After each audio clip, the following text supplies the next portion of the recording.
Welcome to Expat Chatter. This is Brenda Arnold. Today's episode is called Think Your Vacation Was Spectacular? Don't Make Me Yawn. My colleague Else had just asked me a puzzling question. Where are you going on vacation? Huh? Where did she get that from? I wasn't going on vacation. Who told her I was? It was like someone asking you what your dog's name is when you don't even have a dog. But I had only been in Germany for about 6 months and hadn't yet learned about their highly developed vacation culture. You see, all Germans take vacations, every year, without fail. So my colleague had naturally assumed that I was going on vacation too. This is one of the best open secrets of Europe, apart from universal health care, that is. Europeans get 4 to 6 weeks of paid vacation.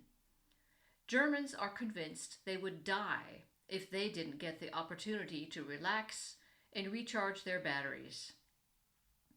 There is even a whole set of vocabulary words unique to this vacation culture, words that are not easily translated because many Americans just don't get much time off.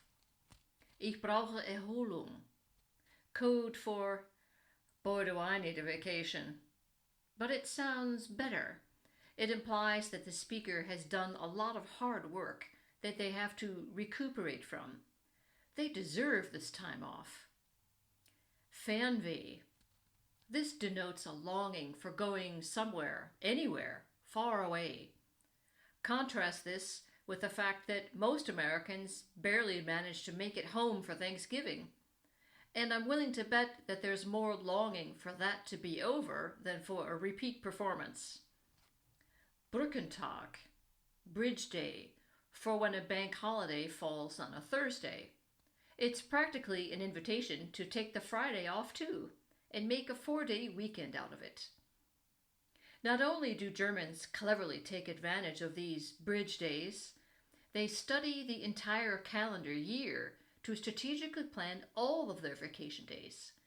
This way, they can maximize their time out of the office by combining time off with bank holidays. If major holidays, such as Christmas or Easter, happen to fall on weekends, people will bemoan the fact that it's an employee-unfriendly year. Lunch conversations in the cafeteria at a German company can sound like an ongoing game of one-upmanship. But it's not. They simply travel non-stop to all corners of the globe. This is perfectly normal behavior. Here's a sample of such a conversation. We're going to Thailand this year. Oh, nice. We love Thailand. You going to Phuket? No, we went there last year. We want to try something new this time. The American listening thinks, Thailand? Where's that? I think it's in Asia. Or this one. We just came back from our safari in South Africa. Oh, nice. Did you go to Kruger National Park too? And did you visit a winery? I love South African wine. Yes, I took 20,000 pictures. I even got one of a lion sitting on top of our Jeep. The American thinks, South Africa? I think that's where Nelson Mandela lives. Is he still alive, actually? Or even, we just got back from Sardinia. The American thinks, isn't that a fish? Former East Germans, the ones old enough to have known East Germany as adults, have a special relationship to travel. They spent their early years not being able to go anywhere except for so-called socialist brother countries, meaning Hungary, Czechoslovakia, Poland, Romania, Bulgaria, and the former Soviet Union. My friend Anke from Dresden described seeing airplanes lined up on the tarmac at the Frankfurt International Airport for the first time. Just imagine, she thought. All you have to do is get on one of those planes and you can go anywhere in the world. But since that moment, she has more than made up for lost time. If I ever have any questions about any of the national parks in my country, I just have to ask Anke. she has been to all of them.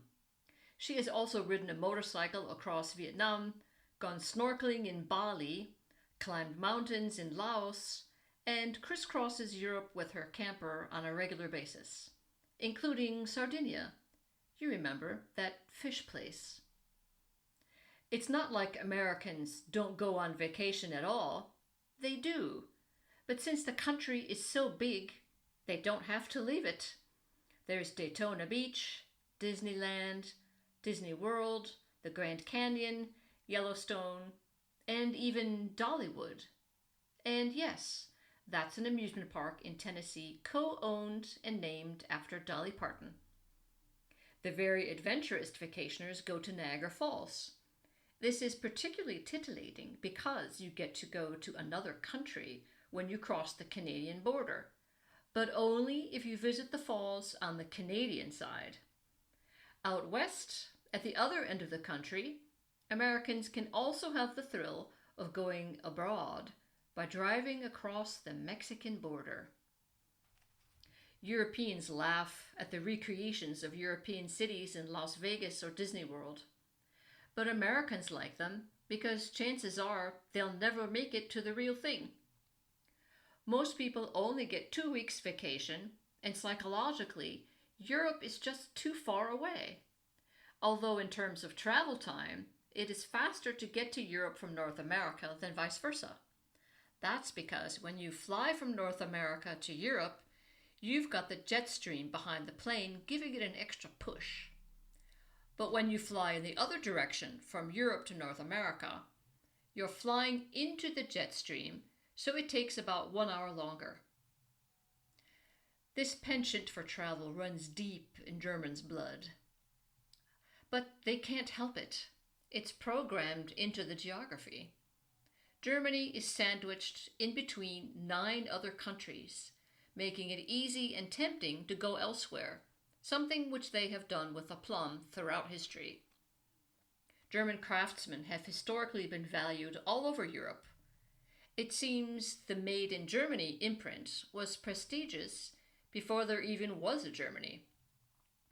Catherine the Great of Russia, who launched her royal career as a German princess, invited skilled workers from back home to settle in Russia. They later became known as the Volga Germans. In present-day Romania, Germans were resettled in the 18th century to repopulate areas decimated by the Habsburg Wars with the Ottoman Turks. They brought their skills as craftsmen with them too, and are known today as Banat Swabians. It is only fitting that the most famous painting of Wolfgang von Goethe, the country's most celebrated writer, portrays him not in Germany, but in Italy. For he spent 2 years traveling there, from 1786 to 1788, and wrote a book about his experiences called Italian Journey. Of course he did. He was German. Thanks for listening. See you next time.